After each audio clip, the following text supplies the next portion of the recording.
दिल्ली शहर में जय नाम का एक गरीब मजदूर अपनी पत्नी और बच्चों के साथ एक कच्चे घर में रहता था। उसका घर पुरानी लकड़ी और टाट से बना हुआ था, जो सर्दी और बारिश से बचने के लिए पर्याप्त नहीं था। जय दिन रात मजदूरी करता, लेकिन वो इतने पैसे नहीं कमा पा रहा था जिससे वो अपने परिवार के लिए एक पक्का घर बना सके। इस बार भी कड़ाके की सर्दी थी। एक रात सर्दी के साथ बहुत ज्यादा बारिश शुरू हो गई। सर्दी, बारिश और तूफान एक साथ उस रात अपना कहर बरसा रहे थे। माँ, मुझे बहुत ठंड लग रहा है। मेरा स्वेटर बिल्कुल गीला हो गया। माँ, मुझे भी बहुत ठंड लग रही है। सारे कपड़े बारिश के पानी से गीले हो गए हैं। सुनो जी, घर की छत पर एक टाट की चादर और बिछा दो। बारिश का सारा पानी हमारे ऊपर गिर रहा है। बच्चों को भी बहुत ठंड लग रही है। ये कंबल पूरी तरह से भीग चुका है। माया, तेज हवा और बारिश में टाट नहीं टिकेगा। मैंने ईंटें भी टिका के देख ली हैं। हे भगवान, ठंड तो बढ़ती जा रही है। थोड़ी आग जला देता हूँ। जय आग जला देता है। माया पूरी रात बच्चों को बाहों में समेटे बैठी रही। अगले दिन जय उठकर जब बाहर आया तो उसकी आंखें खुली की खुली रह गई। उसके घर का एक हिस्सा पूरी तरह से ढह चुका था। आंधी और बारिश ने कच्चे घर को पूरी तरह से नष्ट कर दिया था। वो बेबस होकर खड़ा रहा। उसकी आंखों में आंसू थे। हे भगवान, अब मेरे परिवार का क्या होगा? मैं अपने परिवार को लेकर कहाँ जाऊंगा? सुनो जी, हमारे पास तो अब रहने की कोई जगह नहीं बची। ठंड से कांपते हुए किसी तरह ये रातें निकल गई, पर आने वाली अभी हम कई रातें कैसे गुजारेंगे? जय के पास कोई रास्ता नहीं था। परिवार के नाम पर दिल्ली में उसका कोई नहीं था। अगले कई दिनों तक जय सड़कों पर दिन गुजारता रहा। एक दिन जय को एक गोदाम में कंटेनर में सामान भरने की नौकरी मिल गई, जिससे जय को रोजाना पैसे मिलने लगे। एक शाम जब जय कंटेनर में सामान ढोने के बाद छुट्टी के समय जाने लगा, तब उसके मालिक ने उससे कहा, जय, अब ये पुराना कंटेनर किसी काम का नहीं है, बेकार हो चुका है। इसमें जंग लग गया है। इसे किसी कबाड़ी वाले को बेच दो। जय इस कंटेनर को ध्यान से देखता है तो उसके मन में एक विचार आता है। अगर ये कंटेनर में रख लूं और इस कंटेनर का घर बना लूं तो परिवार को रहने की जगह मिल जाएगी। मालिक से बात करता हूं। क्या बात है जय, किस सोच में डूबे हों? मालिक, क्या आप इस कंटेनर को मुझे दे सकते हैं? मेरे घर परिवार के काम आ जाएगा। क्या करेगा तू इसका? ये कंटेनर पूरी तरह से बेकार हो चुका है। ये अब किसी काम का नहीं है। मालिक, मैंने आपको बताया था ना, बारिश और तूफान में मेरा घर जो है टूट गया। सोच रहा हूं सर्दी के दिन हैं, जब तक कोई रहने की जगह नहीं मिलती तब तक इस कंटेनर में ही एक घर बना लूंगा। कम से कम ठंड में मेरे पास कंटेनर घर तो होगा, तो हमें रहने के लिए छत मिल जाएगी। अच्छा, ये बात है, तो फिर तो मैं तुझे मना नहीं करूंगा। ठीक है, ये तू ले जा, पर क्या तू इस कंटेनर में रहने के लिए घर बना पाएगा? कोशिश करूंगा मालिक। ठंड से बचने के लिए कुछ तो करना ही पड़ेगा ना।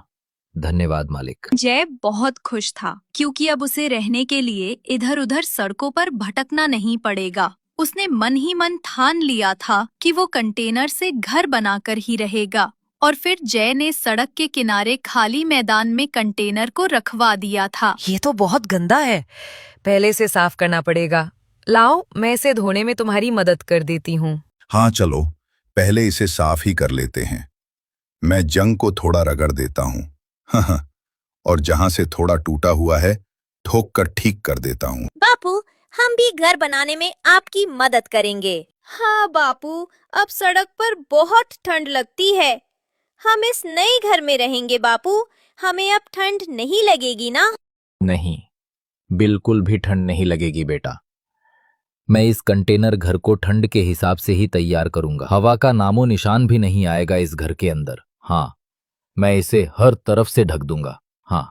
जय ने कंटेनर को साफ किया, लोहे की जंग को रगड़ कर हटाया। उसने पेंट का एक डिब्बा लिया और कंटेनर को पेंट कर दिया और एक कबाड़ी वाले से बेकार लकड़ी के टुकड़े खरीद लिए और उन्हीं से उसने कटिंग करके लकड़ी के दरवाजे और खिड़की बना दिए। छत बनाने के लिए पुराने टीन और प्लास्टिक का इस्तेमाल किया ताकि बारिश का पानी अंदर ना आ सके। पुरानी बोरी और कपड़ों और टाट को दीवारों के अंदर फिट कर दिया ताकि ठंडी हवा ना आ सके। जय अभी घर बना ही रहा था कि तभी उसे पता चला कि पड़ोस के मंदिर में एक सेठ कंबल बांट रहे हैं। माया, हमें गर्म कपड़ों और कंबल की बहुत जरूरत है। चलना एक बार देखते हैं, शायद हमें भी कंबल मिल जाए। हाँ ठीक है, चलो चलते हैं, क्योंकि यहाँ बिछाने के लिए हमें चादर और कंबल की जरूरत पड़ेगी जो हमारे पास नहीं है।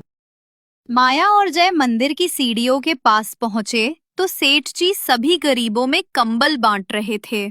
जय भी माया के साथ लाइन में खड़ा हो गया। अभी जय कंबल लेने ही लगा था कि तभी उसका मालिक, जहां पर वो काम करता था, आ जाता है। नमस्ते सेठ जी, कैसे हैं आप? सही हैं, पुण्य का काम हो रहा है। मैं भी सोच रहा हूं कि इस बार ठंड में थोड़ा कंबल बांट दूं गरीबों को। हाँ हाँ, बिल्कुल बिल्कुल। अभी तो क्रिसमस आ रही है, उस पर भी मैंने पहले से ही सोच लिया है कि कुछ न कुछ दान जरूर करूंगा। इसी बहाने भगवान से जुड़े रहने का अवसर प्राप्त होता है भाई, और किसी न किसी की मदद भी हो जाती है। अरे जय, तू और यहाँ तेरा कंटेनर घर बन गया क्या? जी मालिक, तैयार तो हो गया है, पर बिछाने और ओढ़ने के लिए कोई गर्म चादर या कंबल नहीं था। सुना कि मंदिर में ये सेठ जी कंबल बांट रहे हैं, तो वही लेने आए थे। तुम इसे जानते हो राम? हाँ सेठ जी, मेरे गोदाम में ही नौकरी करता है। एक कंटेनर बहुत खराब था, इसने बोला कि ये उसका घर बना लेगा। इसके पास रहने को छत नहीं थी, वहीं इससे पूछ रहा हूँ। बहुत बढ़िया बात है, कंटेनर का घर। अगर तुम बुरा ना मानो तो क्या तुम हमें दिखा सकते हो जय? जी, सेठ जी जरूर वहां, उस तरफ। सेठ और जय का मालिक जब कंटेनर के घर को देखते हैं तो दोनों हैरान रह जाते हैं। जय की काबिलियत की वो दोनों बहुत तारीफ करते हैं। जय बेटा, सचमुच तुम ये कंटेनर का घर बनाकर बहुत अद्भुत काम किया है। मेरे मन में तो एक विचार आ रहा है। राम, अगर तुम साथ दो। क्या विचार सेठ जी, बताइए। मैं तो हमेशा आपके साथ खड़ा हूँ। मैं सोच रहा हूं क्यों ना हम एक ऐसी फैक्ट्री लगाएं जहां पर कंटेनर के बने घर मिले। जिन लोगों के पास रहने के लिए घर नहीं होता, वो इन कंटेनर के घरों में रहकर आराम से अपनी परेशानी दूर कर सकते हैं। बस हमें और तुम्हें उस कंटेनर के घर का दाम तय करना है। और हाँ, कंटेनर के घर बनाने का सारा दिमाग हमारे जय का होगा। जय भी इस काम में हमारा पार्टनर बनेगा। ये तो बहुत बढ़िया विचार है सेठ जी। नेक काम में देरी कैसी, हम इस प्रोजेक्ट पर काम करना शुरू कर देते हैं। जय के हुनर ने उसे नई दिशा दी।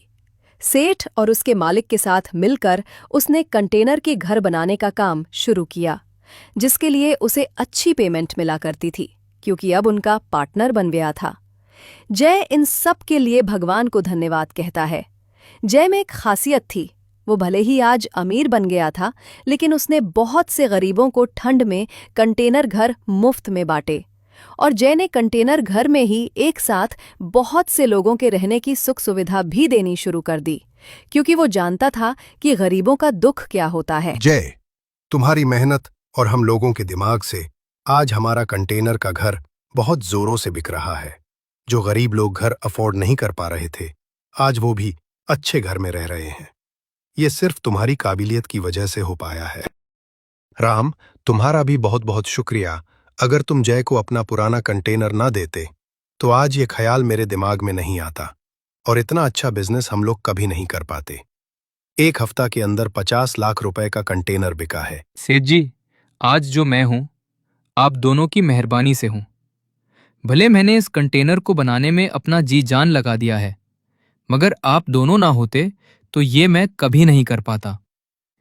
मेरी हालत ऐसी थी, मजदूरी ना करता तो 2 वक्त का खाना नसीब नहीं होता था। सेठ जी से इतना कहकर जय अपने घर आ जाता है। आप आ गए जी, बैठिए, मैं खाना निकाल देती हूँ। आज मैं बहुत खुश हूँ जी, हमें वो सब मिल गया जिसे मैं कभी सोच नहीं सकती थी। सेठ लोग की मेहरबानी और आपकी मेहनत से आज हम कहाँ से कहाँ पहुँच गए। हम सड़क किनारे लेटने वाले, एक एक अन्न के लिए तरसने वाले, आज हम महलों में आ गए हैं।